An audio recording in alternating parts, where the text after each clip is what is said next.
In January and February of 1991, Iraqi military forces set fire to more than 740 oil wells in Kuwait.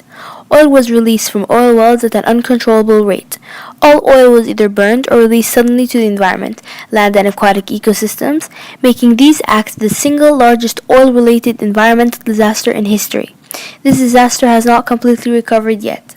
The Kuwait government needs to do something to fully recover this mess. As part of their duties towards the citizens who elected them, the Kuwaiti government must protect and ensure a healthy lifestyle to all the people in their country. Therefore, they should be spending and allocating more financial resources in restoring the beauty of Kuwait with its marine and wildlife.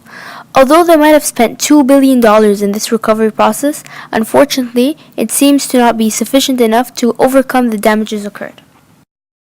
Despite the fact that some may believe that Iraq caused the pollution problem, so it's their responsibility to resolve it, as a matter of fact, the Kuwaiti government, being capable financially, should be working to resolve this serious environmental disaster. Caring about their offspring, their siblings, and their lives, the Kuwaiti government has to respond to this huge issue.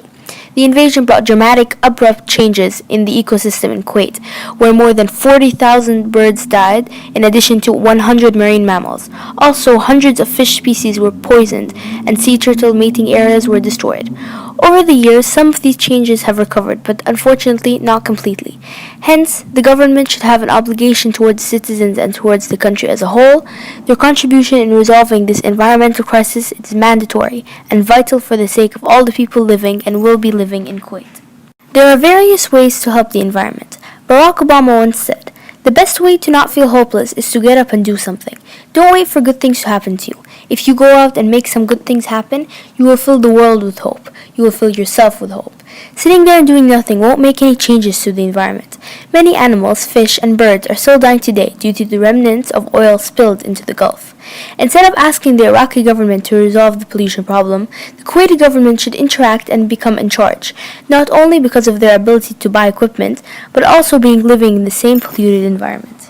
In conclusion, it is obvious to all people living in Kuwait that the environment they are living in needs help, and only the Kuwait government is capable of offering this help.